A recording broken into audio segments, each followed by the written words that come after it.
least 25 deaths are blamed on the high water in those states along the Mississippi River and its tributaries.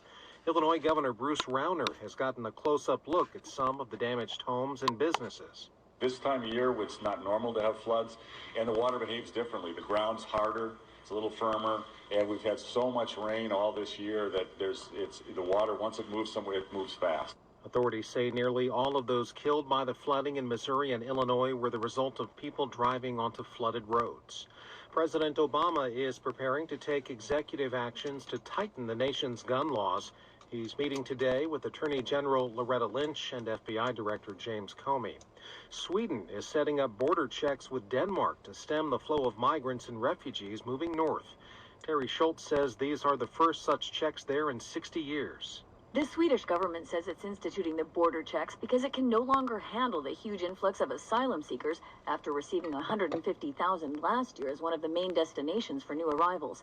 Anyone trying to enter Sweden now must have a photo ID or be turned back to Denmark, a process which will also affect some 20,000 daily commuters. The Danish government has responded by putting up temporary controls on its border with Germany. I'm Dave Mattingly in Washington. Snowfall this morning has contributed to a number of traffic delays and accidents reported over the last hour. In fact, things have definitely been piling up. Vets Bridge northbound at the Parkway North, an accident reported. We've also got one on Boulevard of the Allies outbound between McDevitt Place and Jumonville Street. On the north side, Sandusky Street at North Avenue, an accident reported. North Matilda Street at Kincaid, another one. Howard Street at Farragut Street, that one now looks like it's been cleared. And on Hawthorne Road at Elmwood Road, another accident this morning. Ross Township, Perry Highway at Cemetery Lane, that's been cleared now. North Aiken Avenue at Penn Avenue, an accident with injuries reported, 2 vehicles involved. And in McKeesport this morning, still cleaning up an early morning accident on West 5th Avenue at Lyle Boulevard. This traffic report on 90.5 WESA is supported by Ruth's Chris Steakhouse, accepting reservations for Restaurant Week, January 11th through 17th. We'll go to Lancaster, PA in a few minutes for reports on a demonstration held over the weekend by supporters of refugees resettling in that area. Also, opponents in a counter-demonstration. We'll have more at 8:30 on 90.5 WESA News. Snow showers continue into the afternoon, then taper off later today. Mostly cloudy otherwise, with highs in the upper 20s. Clearing up overnight with a low near 10 above, and sunny tomorrow. Highs reach the mid-20s Tuesday, upper 30s on Wednesday. It's 8:22. Support for NPR comes from NPR member stations and from Dana-Farber Cancer Institute, working to explore the next generation of targeted therapies for many cancers. Videos, white papers, and patient stories are available at discovercarebelieve.org. From Squarespace, providing website and e-commerce tools to build brands, customers receive built-in SEO, marketing analytics, and mobile optimization. Learn more at squarespace.com/NPR. Squarespace, build it beautiful. And from EBSCO Health, dedicated to providing resources that enhance the quality of healthcare, including Dynamed Plus, for helping physicians make informed patient care decisions and improve clinical outcomes. At dynamed.com.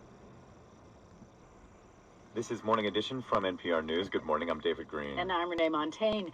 This week, we're taking a closer look at the future of history. This field of study is changing rapidly because of new technologies and shifting expectations. This morning, author Eric Weiner examines one scenario where future historians look back at our time and find nothing. Consider the most exhaustively researched historical figure in the land, Abraham Lincoln. Abolishing slavery by constitutional provision settles the fate for all coming time. Steven Spielberg's take in the movie Lincoln was based on the reporting of renowned historian Doris Kearns Goodwin. She dug through thousands of documents, letters, and photographs. Imagine a 22nd century Doris Kearns Goodwin who's trying to figure out what happened in the beginning of the 21st century. Vint Cerf, an early internet pioneer, is now a senior executive at Google. And she's got what? Well, is there any email anywhere? Are there any drives that can read somebody's CD-ROMs or their floppy disks? Or, what about the hard drive that was in a laptop that's sitting in the closet for the last 50 years and pretending we can turn the machine on?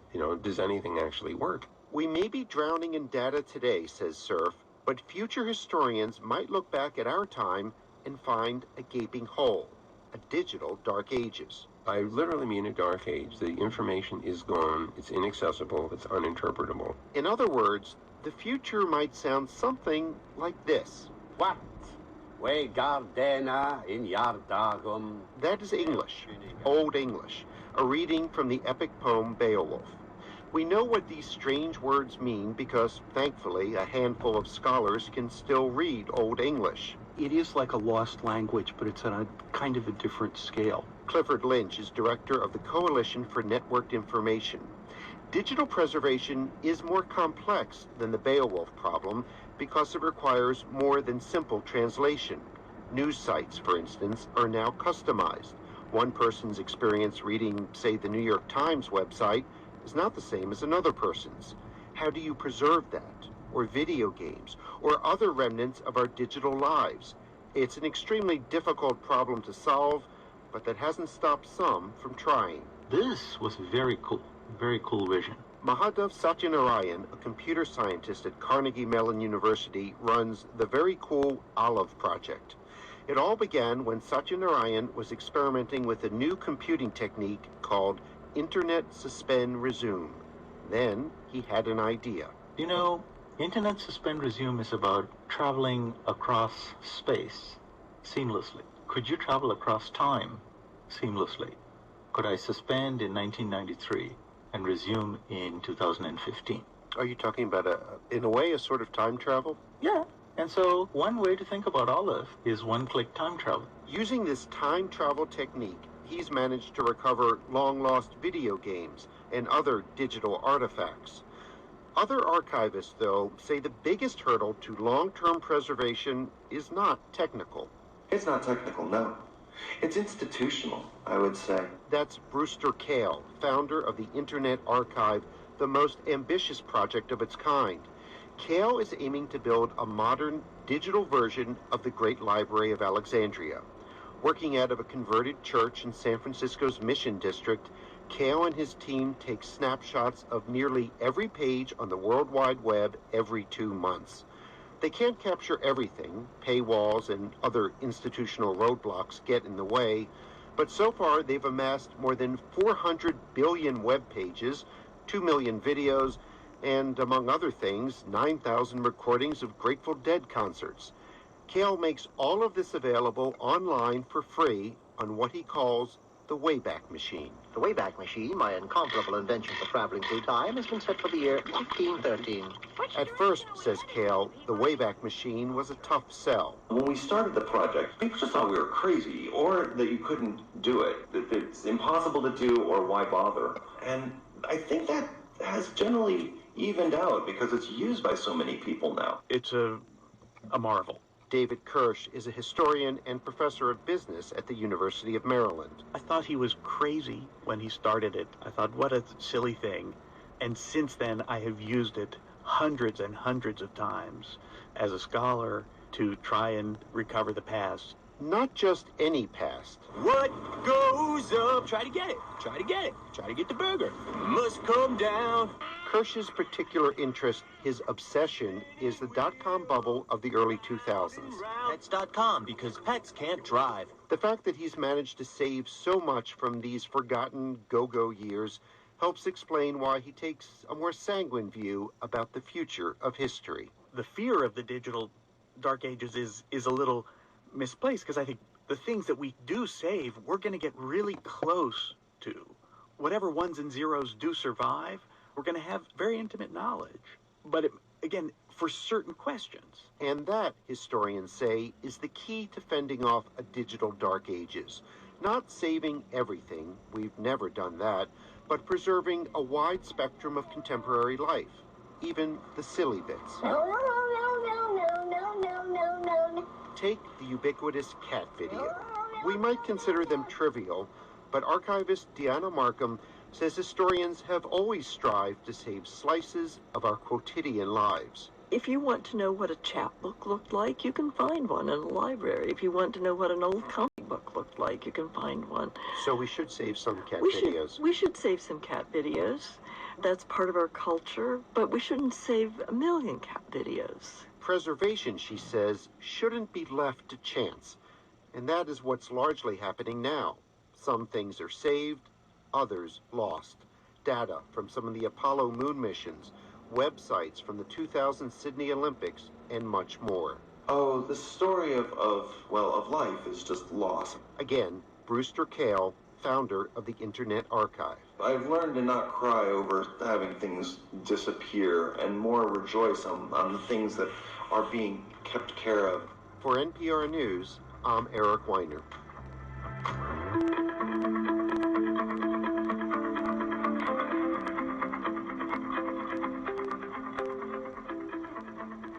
This is NPR News. It's 8:30. Good morning. I'm Josh Rawlerson with 90.5 WESA News. The Pittsburgh Water and Sewer Authority will examine the impact of completely changing the Negley Run watershed. The federal grant will fund a study on the possibility of daylighting Negley Run, which currently flows through a culvert from Squirrel Hill to the Allegheny River. Spokesman Brendan Schubert says most of the funding will come from the U.S. Army Corps of Engineers. PWSA will have a little skin in the game for up to about $250,000, and the Corps Fund will fund approximately $1 million. PWSA, Alcosan, and others are under a federal consent decree to drastically reduce the amount of raw sewage that seeps into area waterways during wet weather. Schubert says opening Negley Run will increase capacity, decrease runoff, and thereby reduce the likelihood of sewage overflow into the rivers. The study is slated to begin in the first quarter of 2016. Lancaster, Pennsylvania has been a haven for refugees for decades, and there's been little, if any, public animosity about it. But over the weekend, 40 people from all over Pennsylvania protested the practice outside a refugee resettlement agency's office in Lancaster. A much larger group of about 250 people staged a counter rally nearby. Beth Kutab was among them. A lot of people are concerned about the rising anti-Muslim sentiment, and there's obviously a lot of fear in the community, not only here but elsewhere. Protesters opposed to the refugee resettlement said they fear lapses in the screening process for asylum seekers could inadvertently admit terrorists. They say the U.S. should only support refugees in areas adjacent to their countries of origin. Notwithstanding a few brief shouting matches, the demonstrations were peaceful. No arrests, physical altercations, or major traffic disruptions were reported during the 3-hour events. A woman who founded a company that makes disposable baby bibs and changing pads is entering the Republican race for the 49th State House District in western Pennsylvania. The Washington Observer reports Melanie Patterson will run against Donald Bud Cook in the April 26th primary to decide who will face longtime Democratic incumbent State Representative Pete Daly. Daly was first elected to the state house in 1982. Patterson, a former school teacher, says she won't accept taxpayer-funded per diems or pensions if elected and will not vote to raise the salary of state representatives who currently earn $84,000 a year. Ben Roethlisberger threw 3 touchdown passes as the Steelers slipped into the AFC playoffs with a 28-12 win over the Cleveland Browns yesterday.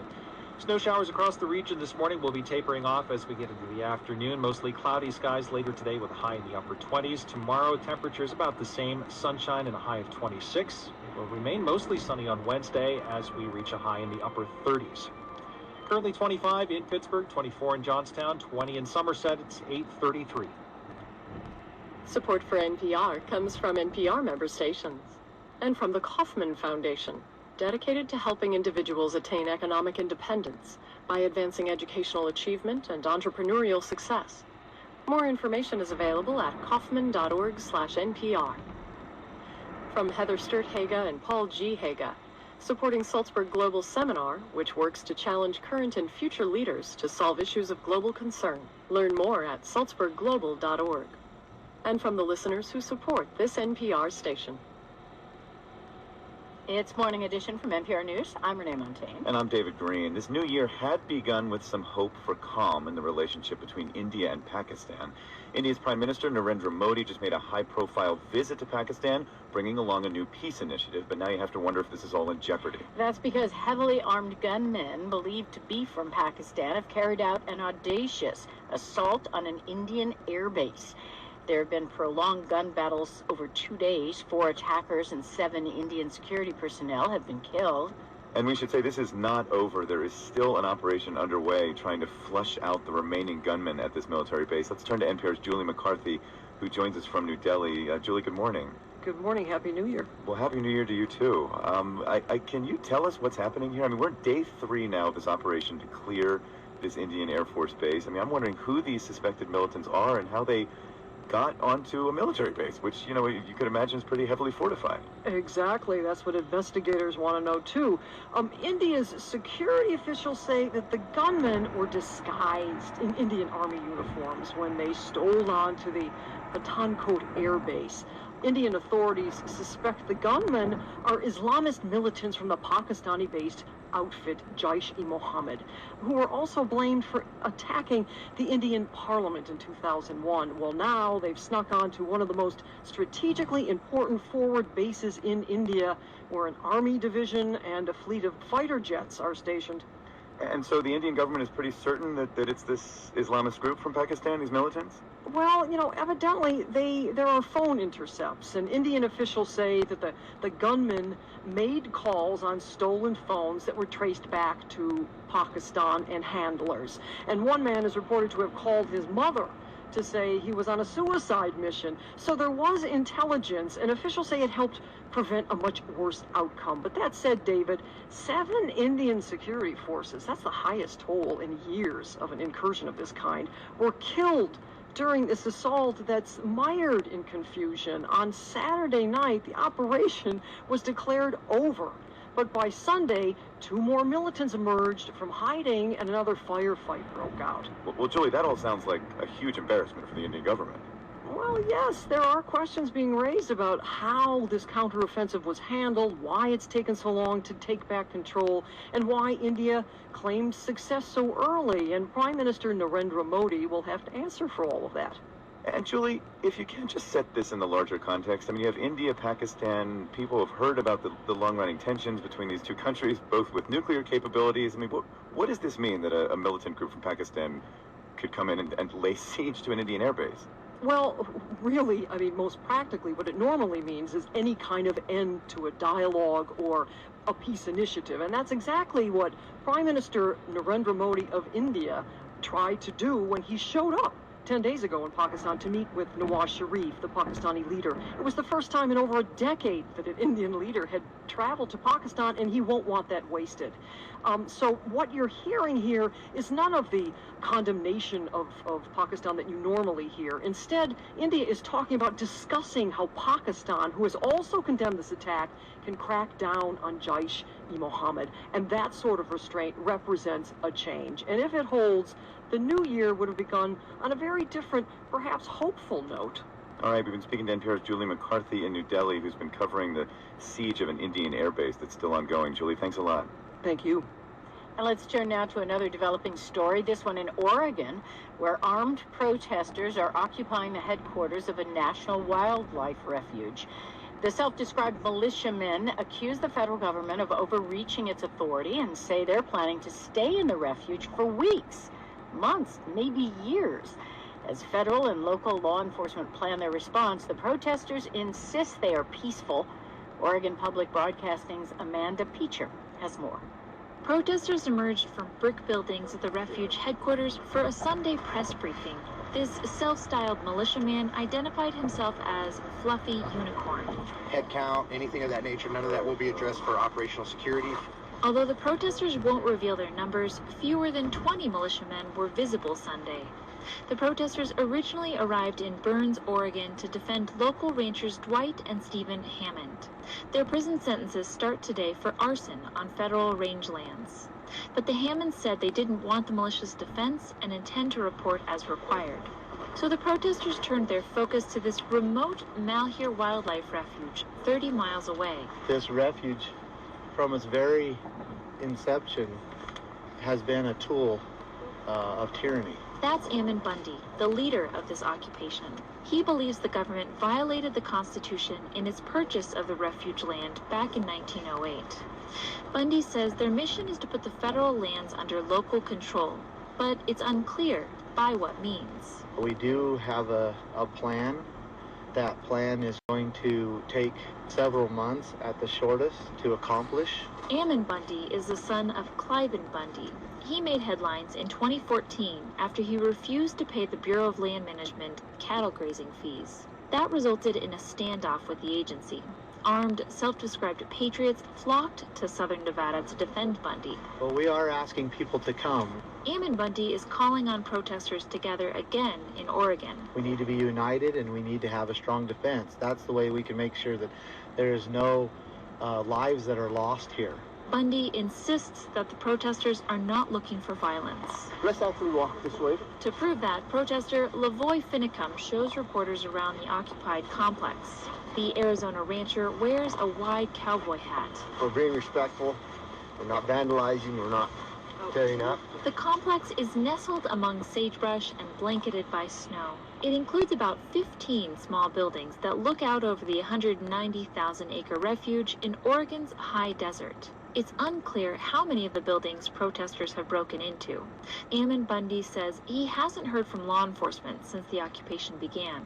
Harney County Sheriff David Ward says officers are monitoring the situation. A few things have happened, but I don't think that we've gone so far that we can't work through this. I don't think it needs to come to any type of violent behavior from anyone. But some of the militia did arrive expecting a showdown. A protester who gave the name Captain Moroni guards the road to the refuge on a windy hill. Like last night, we were all ready for a gun battle, and they actually just decided to set down our guns. The militiamen say they want to occupy the refuge for a long time, possibly years. For NPR News, I'm Amanda Peacher in Harney County, Oregon.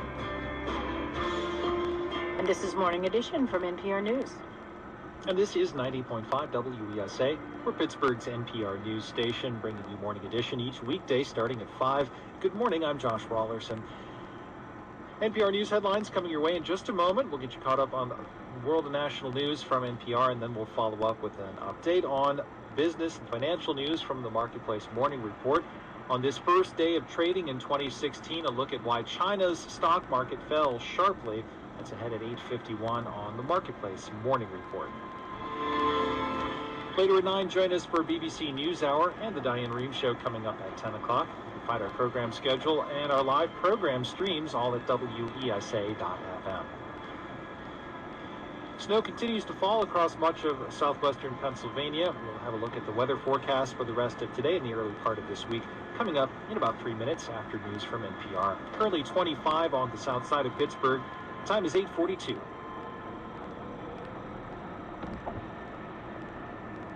From NPR News in Washington, I'm Dave Mattingly. President Obama is beginning the new year with plans to tighten the nation's gun laws. This includes a push for expanded background checks on gun sales. The president is preparing to take executive actions. He has meetings today with Attorney General Loretta Lynch and FBI Director James Comey. Mr. Obama is expected to address his efforts in next week's State of the Union address. Forecasters say this will be a stormy week in Southern California with lots of rain, potential flooding, and snowfall at higher elevations. Los Angeles Mayor Eric Garcetti is telling city residents, be prepared. This storm is real, and it's coming. The National Weather Service says a series of storms could dump 3 to 5 inches of rainfall and 2 feet of snow in the higher mountainous areas. Officials are concerned about mudslides as well. Wall Street futures are lower this morning after stocks in China plunged nearly 7%. NPR's Frank Langford says it triggered a halt to trading in Shanghai.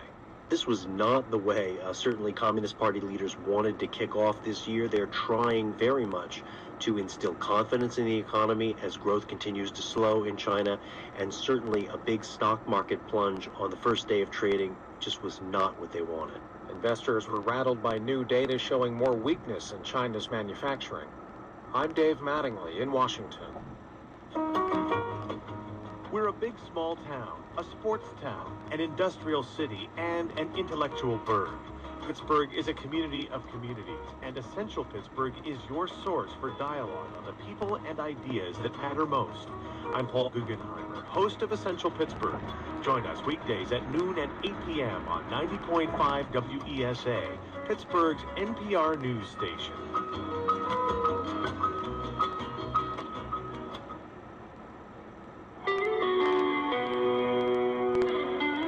Snow showers will continue throughout the rest of this morning in the Pittsburgh region. Expecting up to an inch of accumulation today. Showers tapering off this afternoon with mostly cloudy skies thereafter and steady temperatures. We'll see a high around 28 today. Overnight clearing and dropping to a very chilly overnight low around 10 above zero. Tomorrow's temperatures during the daytime about the same, sunny with a high of 26 and clear overnight as well. We'll drop to a low of 16 tomorrow night. Wednesday, wake up to mostly sunny skies and somewhat warmer temperatures on the way with a high of about 39 by the end of this week. 25 in Pittsburgh at 8:45. 90.5 WESA is supported by Samuel J. Cordes and Associates, a boutique employment law firm representing employees for 28 years.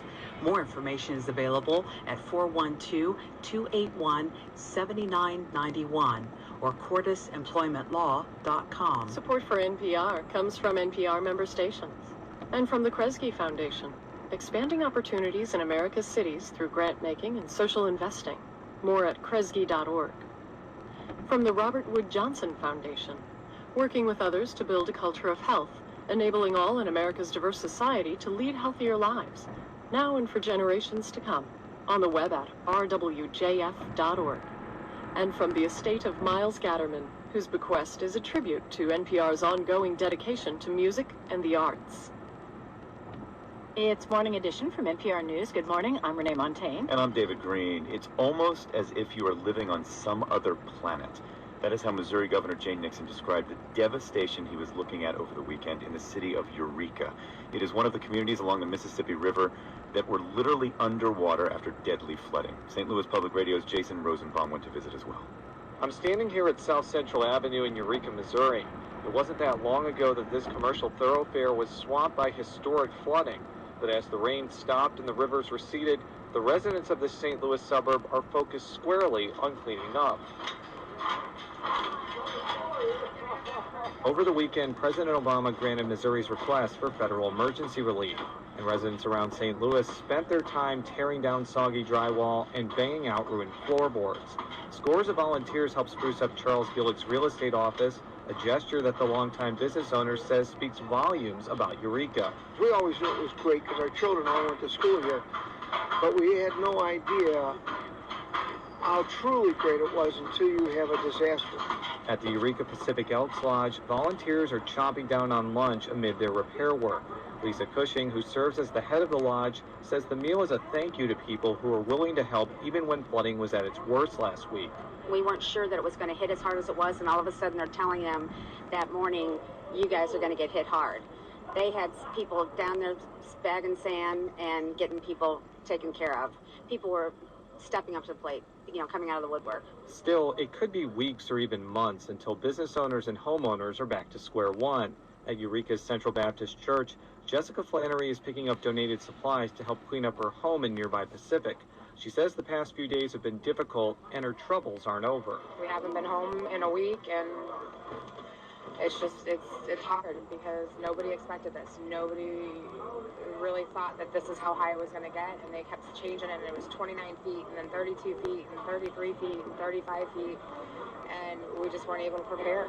With the waters now receding, some want this flood to shift how local policymakers think. Bob Chris is a professor of Earth and Planetary Sciences at Washington University in St. Louis. Chris has been critical of how levees were erected around St. Louis to protect floodplain developments. The first thing we need to do is recognize that we have a problem, and we haven't done that in the St. Louis area. We're amplifying flooding and amplifying flood damages by what we are doing. Whether these development patterns change is an open question, especially since some flood-affected towns grew dramatically over the past few decades. For now, Eureka business owner Brad Beebe says many people are focused on the cleanup task at hand. Hopefully, the guys who are a lot smarter and understand, the various engineering needs of the area will explore any solutions that are possible, that are reasonable for us. But the reality of it is, I think, this is it's a different occurrence. It hasn't happened in 40 years. It may happen again, I'm sure, because that's just weather cycles that happen. But I think we're going to recover no problem. So for now, people like Beebe will help feed and coordinate volunteers, people that will help communities wounded by water. For NPR News, I'm Jason Rosenbaum in St. Louis. We appreciate you listening this morning. We also encourage you to listen later today. today to All Things Considered. Our colleagues there will get an update on the food company Chipotle. Chipotle is still trying to figure out what exactly left hundreds of customers sick in 2015. They're also trying to figure out how to convince people that it is safe to come back. And you're listening to Morning Edition from NPR News. I'm David Green. And I'm Renee Montaigne. Be sure to join Lark and Paige Jacobs for All Things Considered today and each weekday afternoon from 4 to 6:30 on 90.5 WESA. I'm Razia Iqbal, host of BBC NewsHour. Today, in the continuing row over the execution of a leading Shia cleric by Saudi Arabia, Riyadh has given Iranian diplomats 48 hours to leave the country. Also, an interview with the novelist Chimamanda Ngozi Adichie about her country of birth, Nigeria, and her adopted country, America. NewsHour begins in 10 minutes, 9 o'clock on Pittsburgh's NPR news station. We'll also get an update from the 90.5 WESA newsroom, a look at new census data showing stagnant population growth in Pennsylvania once again. That story's coming up at 9:04. Parkway North seeing heavy delays starting just past the I-79 split all the way into town from the north. Parkway West inbound delays heavy starting at Carnegie. Outbound from the Fort Pitt Tunnel to just past Green Tree, fairly congested as well. On the Parkway East, you're seeing heavy inbound delays from Greensburg Pike to the Squirrel Hill Tunnel. Long list of accidents reported this morning. Running down the list in no particular order. North Aiken Avenue at Penn Avenue. Injuries involved in a two-vehicle accident there. Boulevard of the Allies outbound between McDevitt Place and Jumonville Street. On the north side, Sandusky Street at North Avenue. I-579 Betts Bridge northbound. Another accident at the Parkway North. North Matilda Street at Kincaid, in McKeesport, West 5th Avenue at Lyle Boulevard, and in Pittsburgh again, Hawthorne Road at Elmwood Road, an accident reported this morning. Temperatures will hold steady this afternoon with a high around 28 in our forecast. We could see a bit more snow the remainder of this morning, tapering off into the afternoon with about an inch of total accumulation for the morning. It's 8:51. 90.5 WESA is supported by the Kiski School, a college preparatory boys boarding school located in Salzburg. Kiski hosts an open house on campus for prospective students and parents Monday, January 18th at 9 a.m. More at 877-547-5448 or kiski.org. A bumpy start to 2016 for global stock markets. Marketplace Morning Report is supported by Progressive Insurance, protecting commercial vehicles and offering ways to protect small businesses from financial loss and liability. More at progressivecommercial.com. From 8 p.m. in Los Angeles, I'm Adrienne Hill in for David Brancaccio. It's a tough way to start the new year. On the first trading day of 2016, China was forced to suspend trading after the Shanghai Stock Exchange fell nearly 7%. A new circuit breaker system installed after the market crash last summer kicked in. Our China Bureau Chief Rob Schmitz joins us now from Shanghai. Why did stock prices fall so dramatically there in China today? Well, a couple of things are happening here. The first was a release over the weekend of a popular index of China's manufacturing sector that showed factory activity contracting in December for the 10th month in a row. This is happening during the run-up to Christmas, which is normally the busiest time of year for Chinese factories. So this was not a good sign for the world's second largest economy. The more important reason, though, of today's slide was that before trading began today, China's central bank fixed its currency at a 6.5 yuan to the dollar. And now that's the weakest level China's currency has been at in nearly 5 years. And it's this steady weakening of the yuan that is leading to a gradual loss of confidence in China's overall economy. And last year, China allowed its currency to weaken by nearly 5%. What's it doing? What's the thought process there? Well, I think part of the reason is that as wages rise for Chinese workers and as more factories move to lower-cost countries, cheap Chinese products are becoming a thing of the past. And by guiding the currency to a lower value, China's dialing things back a little, making its own products slightly cheaper and more globally competitive to stimulate its own economy.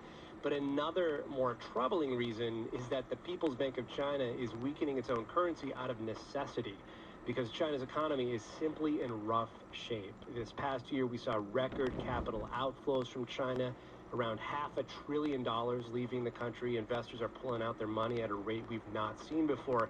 And here's the thing, if China allows its currency to weaken further, as traders strongly believe it will, The debt that China's state-owned enterprises have racked up for years, debt that's denominated in dollars, will become more expensive to pay back. And that's a big problem because state-owned companies have long been the backbone to China's economy. That's Marketplace's China Bureau Chief Rob Schmitz joining us from Shanghai. Thanks, Rob. Thanks, Adrian. Now, let's do the numbers. Worries about China have shaken up markets pretty much around the world today. In Europe, the FTSE is down more than 2%. The DAX has given up nearly 4%. Dow, S&P, and NASDAQ futures markets are all down more than 1.5%. A couple weeks ago, Congress lifted a 40-year-old ban and allowed the export of U.S. crude oil. The first shipment of oil is now on its way to Europe from a Texas port. From the Marketplace Sustainability Desk, Scott Tong looks at what impact U.S. oil exports could have. For now, don't expect a lot of American crude to ship overseas. At least analyst Bob McNally at the Rapidan Group doesn't. He says the selling price abroad is equally low as it is here because the world is awash in crude. The oil market outside the United States is glutted. I mean, it is full. And storage is filling up everywhere outside the United States. Longer term, he says U.S. drillers benefit from being able to export. If and when oil booms again, there won't be a domestic bottleneck when the American refineries max out. When it comes to carbon emissions, economist Alan Krupnick at the think tank Resources for the Future says more American oil in the system does not equal more oil being burned. If more oil comes out of America, it may well displace oil coming from somewhere else that's produced under less favorable environmental conditions. The question is what producers get pushed out of the market if and when U.S. exports really start to flow. I'm Scott Tong for Marketplace. Marketplace Morning Report is supported by Epson. Epson, helping textile and fashion designers bring their ideas to life with photographic quality printers. Where there's business, there's Epson. Playboy, as we know it, is winding down. The last issue with nudity is the January-February issue. It's out now. The March issue will be the first ever where women are clothed. We recently caught up with LA fashion photographer Josh Ryan, who worked for Playboy for more than 8 years, most recently as a senior photographer. He shot the December cover and centerfold. It's been a great gig for me. I mean, it pays well, obviously, but the creative process that goes along with it is great. You can look at it being lucrative in many ways. And what's it going to mean for you and your business that Playboy's getting rid of nude models? Well, it's not going to be much for me because December is my last month, so I'm done. I don't know, it's a big change, and we'll see where it goes. You know, I have other projects I've been wanting to work on for a long time. Fashion editorial is, you know, my first love, and that's what I'm focusing on now. How did you find out yourself that this is where Playboy was headed? A meeting, and called into a meeting in the office with the art director, and basically said the magazine's changing, and the plan is to do this, and that's about it. I think I closed the Playboy chapter out pretty strong with a great cover and a great centerfold, and it was kind of giving me the jump start to get moving and start my other things. Do you think the decision by Playboy makes sense? It's hard for me to answer that question right now. We will see in the next couple months whether or not this made sense or not. There's so many unknowns. I mean, there's so many things that advertising and distribution and all that stuff that are key factors in their decision. So, you know, only the people that have that information would know. Personally, Playboy, you know, its core value and the brand is based on, you know, a nude centerfold. You know, I feel that losing that, you're sort of losing what Playboy is. So, going to be interesting to see if they maintain, you know, the readership. Playboy was a nudity that was maybe relatable in a way that some types of more extreme pornography are less relatable. And I wonder what it means that there's not an appetite for that. I think, well, the girl next door is going away. I mean, the style of girls have changed. Social media, I believe, has changed everything. I think there's less desire to see something like a girl next door in Playboy now because of what you see on Instagram and everything else online. It's so easily accessible that it's, in a way, sort of made Playboy not as special and unique anymore as it used to be. Josh Ryan is a fashion photographer in Los Angeles. Thanks so much. Thank you for having me. We've got a longer version of our conversation on our website, marketplace.org. I'm Adrienne Hill with the Marketplace Morning Report. From APM, American Public Media. Marketplace heard weeknights at 6:30 on 90.5 FM, WESA and WESA HD1 Pittsburgh. Pittsburgh's NPR news station. Marketplace follows our daily broadcast of All Things Considered. A lot can happen in a day, and most of it can't be summed up in a headline or 140 characters. So when you're ready to know more than just what's happening, we'll bring you the voices of people who can tell you why.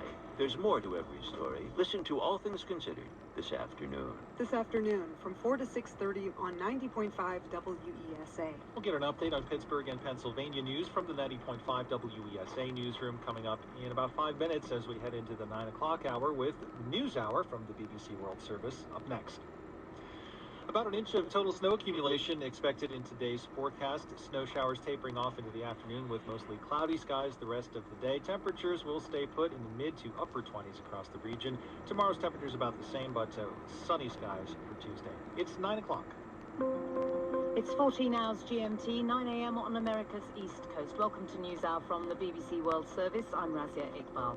Today, deepening tensions between Saudi Arabia and Iran. Riyadh cuts its ties with Tehran. More countries follow suit. What will be the impact, particularly for the fragile peace process in Syria? Sweden reintroduces identity checks on all travellers from Denmark to reduce the influx of migrants. The view of one man who commutes daily between the countries. It just makes me so sad that these two countries that I both love so dearly, that it's so difficult for them to deal with this, and that they didn't do it in proper time. And one of Nigeria's foremost writers on race, feminism and Nigerian politics. If these people approach a country like Nigeria with a single story of catastrophe, in this case Boko Haram, it makes it difficult to help or to understand either. First, the news.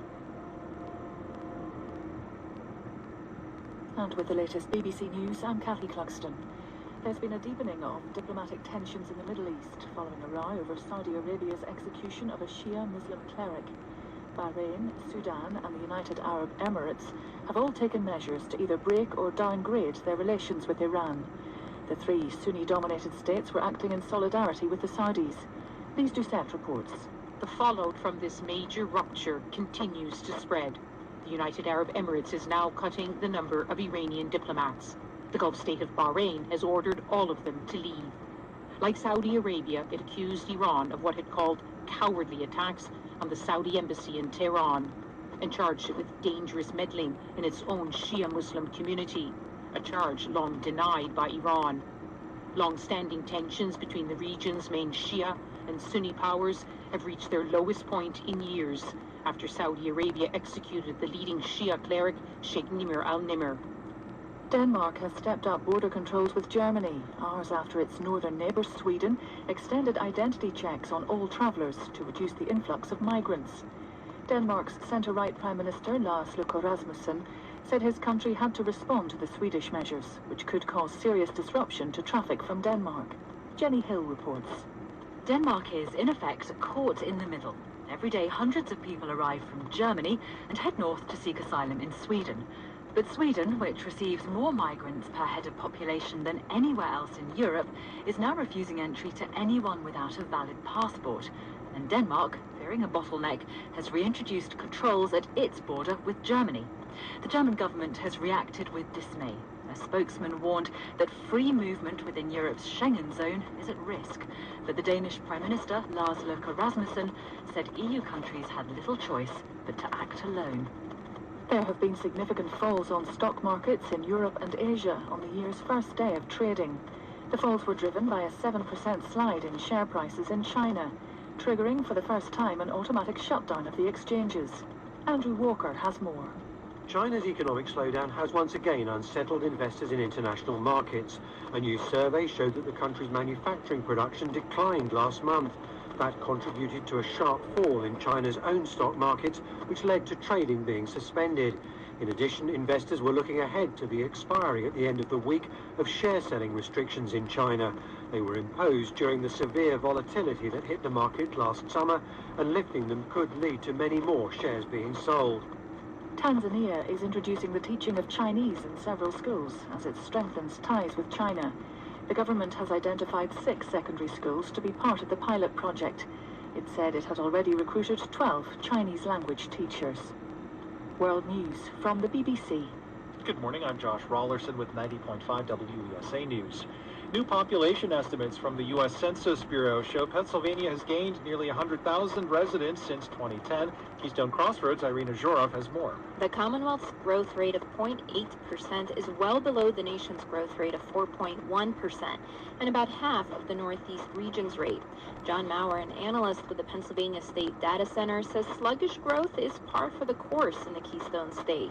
Really here in Pennsylvania, the big takeaway is that our long-standing kind of trend of slow and consistent population growth continues. It's really a population trend that's been going on for decades. You can go all the way back to the 50s, 60s, 70s. 3/4 of the population increase over the last 5 years can be attributed to births. The rest came primarily from international migration. Irina Zhorov, Keystone Crossroads. The new year is ushering in new leadership in Philadelphia.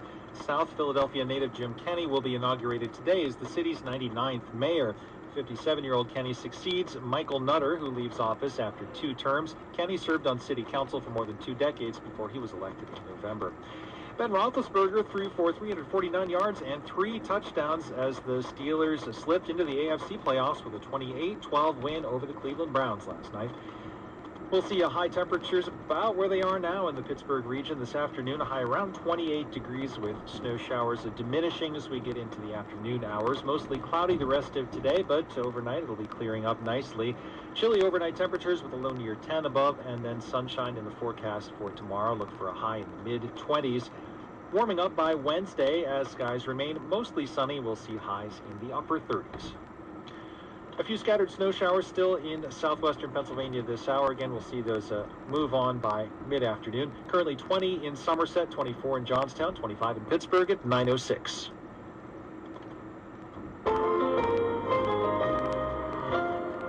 Hello and welcome to NewsHour from the BBC World Service. It comes to you live from our studios in London. I'm Razia Iqbal. Today we'll ask whether the diplomatic chill spreading between Iran and Saudi Arabia and its allies threatens the Syrian peace process.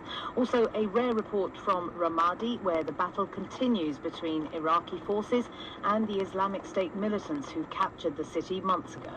Well, the Iraqi special forces are now taking us to Ramadi city centre. But we can't take the most direct route because there are still too many explosive devices and booby traps. So we're going the long way. And there's antimony, arsenic, aluminum, selenium, and hydrogen, and oxygen, and nitrogen, and rhenium, and nickel, neodymium, neptunium, germanium, and iron, americium, ruthenium, uranium, europium, zirconium. Remember the periodic table from your chemistry lessons? Well, as if there weren't enough already to learn, there are 4 brand new elements. Stay with us for those stories. We begin, though, with what's being seen as a disturbing escalation of tensions between the 2 big regional powers in the Middle East, Saudi Arabia and Iran, which could have serious implications. Both are Muslim countries. Saudi Arabia is predominantly Sunni, which is what the majority of the world's more than 1 billion Muslims are, and Iran is Shia, a split which dates back to the 7th century, relating directly to who should succeed the Prophet Muhammad after his death. That sectarian divide has had a continuing contemporary impact on several conflicts in the region, including Syria and Yemen. The current bad blood was prompted by the Saudis deciding to execute an outspoken Shiite cleric. Iranian protesters stormed the Saudi embassy in Tehran, and that has provoked Saudi Arabia to cut its ties with Iran. The last time that happened was in 1988. Let's begin with NewsHour's Lise Doucette. A short time ago, she secured a rare interview with a spokesman for the Saudi Justice Ministry. Yes, I was told that this hasn't been done before. I know myself when I was in Riyadh for 2 weeks in October, trying every day to get a judicial spokesperson, anyone to speak about judicial punishments. No one was put up. They decided to do it this time, and so we were able to speak to the spokesperson for the Justice Ministry. It gives you an insight into the thinking there about what they think about the worldwide condemnation and the tensions in the region. Because I asked Sheikh Mansour Al-Ghafari, was he surprised by the reaction across the region? As a spokesman of the judicial power in Saudi Arabia, our judicial branch, we apply the Sharia law according to the facts that we see in front of us, irrespective of other influences. And that's what the judges are qualified on. They deal with the facts they see in front of them. The supporters of Sheikh Nimr al-Nimr asked why he was included with a group of people charged with terror-related offenses when he was just calling for peaceful demonstrations. Including him, it was according to the executive branch, he was charged by criminal charges. The judiciary system cannot sentence someone unless he had crimes that he executed. What specific crime is he guilty of that it merited the death penalty? Around conducting acts that led to the killing of the innocents and confronting security officers and killing them. And that's the judicial spokesperson speaking in translation. That was a simultaneous translation provided by the Justice Ministry. I should point out that the family of Sheikh Nimr al-Nimr denies that he had a gun, but you heard the flat insistence of the Justice Ministry spokesperson saying he had a gun and he killed innocent people, and that is why, according to Saudi Islamic Sharia law, he had to be killed. And Lise, just judging from how he was defending this decision, suggests that there is really no consideration of what the outside world thinks about this at all. I asked this question repeatedly when I was in Saudi Arabia. You know, couldn't King Salman just intervene in the judicial process, and was told again and again that there is a certain amount of independence of the judiciary in a country which, of course, has its very own brand of very conservative Islam. It's under a lot of pressure, but they're insistent that they will be the ones to take it, and only they alone. So they show no concern for what the outside world is showing. But of course, the Saudi Foreign Ministry and diplomats across the region and beyond have to be concerned, because it's of great consequence. You know, as we're speaking, one country after another is either downgrading relations with Iran, or there are attacks on Sunni mosques in retaliation. This is spreading, and it will stand in the way of the already difficult diplomacy of trying to end destructive wars in Yemen and Syria. NewsHour's Lise Doucette. Well, let's continue with this particular subject, because I've been speaking to the Iranian-American journalist and author Azadeh Moaveni in Cambridge, and also to Sir John Jenkins, who was the British ambassador to Saudi Arabia between 2012 and 2015. He was in Bahrain. Sir John, first on the impact of the latest developments on Saudi-Iranian relations. I don't think the relationship between Saudi Arabia and Iran was good to start with before this. So people talk about this casting a chill over the relationship. The relationship was already pretty much at deep freeze, irrespective of the fact that they were sitting together in the newly convened Vienna talks on Syria, and that only happened because of sustained U.S. pressure. So I think what we're seeing is the outward manifestation of a set of very deep and sustained tensions which go back for decades. And if you listen to what the Saudis have said consistently on the issue of Syria, for example, and the Iranian role in Syria, they've been consistent in saying that the answer to Syria is for the Iranians to, is A, for Assad to go, and B, for the Iranians to reduce or abandon their influence over the country. That hasn't changed. So there's a certain consistency about the Saudi position. I mean, the decision to carry out these executions now, a lot of these people, including Sheikh Nimr, have been in prison for quite a long time. I think it is, a lot of this is a signal to the Saudi domestic audience that the Saudi government will stand up both to the Islamic State and anybody who might be suspected of sympathizing with the Islamic State, including Saudi Arabia, and to their Shia analogues. And you hear a lot in the Gulf this is parallelism between extremist Sunni movements and extremist Shia movements, both representing a threat to authority and legitimacy inside Saudi Arabia. Azadeh Moaveni in Cambridge, interesting to hear Sir John talk about how it's playing to the domestic audience. What about in Iran? There is an issue here, isn't it, about the split inside Iranian politics domestically?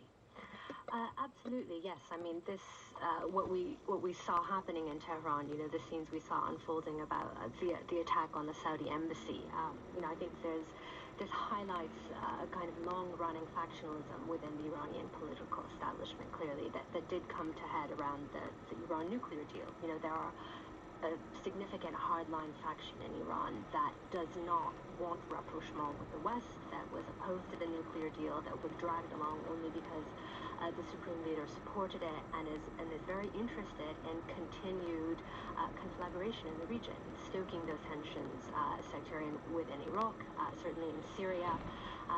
And the sacking of the Saudi embassy certainly highlights, the willingness of that hardline faction in Iran to push for greater sectarian conflict in the region. But I think it's very important to know, even though the relationship was very rocky and strained, the Saudi decision to go ahead and execute Sheikh Nimr, I think we must acknowledge it as an enormous Saudi provocation, with very heedless, kind of reckless intent in what it will, doubtlessly provoke in the rest of the region. I mean, we're seeing the downgrading of ties, the breaking off of relations. We're seeing the attacks in Iraq. I mean, this was a real bold move by the Saudis, I think, and they certainly knew what would come as a result. And I think we have to, take a step back and look at the Saudi fear of what Iran's rapprochement with the world and with the West, will mean for Saudi. Well, let's look at that. So John Jenkins, you're listening to what Azadeh Moaveni is saying. I mean, this is going to have a serious impact, is it not, on the very, very delicate process inside Syria, given that we know that there is a proxy war that's taking place there with Saudi and Iranian interests being very, very entrenched. Yeah, but I don't think that diplomatic process was at all robust. If you think about what's actually happening in Syria, and I mean, there are something like 100 different factions fighting on the ground in Syria, both Shia and Sunni, and corralling those into one sort of process was always going to be, in my view, pretty near impossible. The Saudis have never made any secret of their skepticism about this, and the Saudi response to the nuclear deal with Iran, or part of the Saudi response, was to increase their support to the Army of Conquest, Jaish al-Fatah, which is operating mostly in the north of Syria, which includes what we would consider extremist Sunni groups like Ahrar al-Sham and Jabhat Nusra. But this was part of a parcel with the Saudi broader attempt to construct a Sunni coalition against Iran. And it's easy to see this as simply a sectarian issue. I don't think it is. I think sectarianism is the colouring that this conflict, which is essentially a conflict of interests and a conflict between states, takes. But the danger with all of this is that it inflames sectarian sentiment. And the problem with sectarian sentiment is once it's been inflamed, it's very difficult to calm it down. Azadeh Moaveni, let's not forget the war in Yemen. We've been focusing on Syria, but there is a war that's raging there with Saudi Arabia bombing the Houthi rebels in Yemen. And for many people in the region, it is a war that a lot of people appear to have forgotten. What kind of implication is there going to be for that?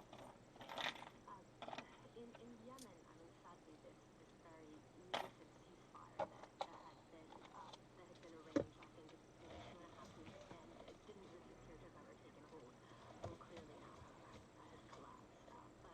But as with Syria, as with the delicate state of the southern areas where John alluded, the ceasefire in Yemen, I think, was not something that had, glittering prospects in any way at all. So I think Yemen will, very sadly remain a kind of forgotten marginal war that will continue to rage until this political proxy, battle between Iran and Saudi is dealt with, resolved in some way. Perhaps first over Syria, because Syria brings together many more forces, and is very much the kind of nucleus of the conflict in the region, whereas Yemen festers in the background. So John, just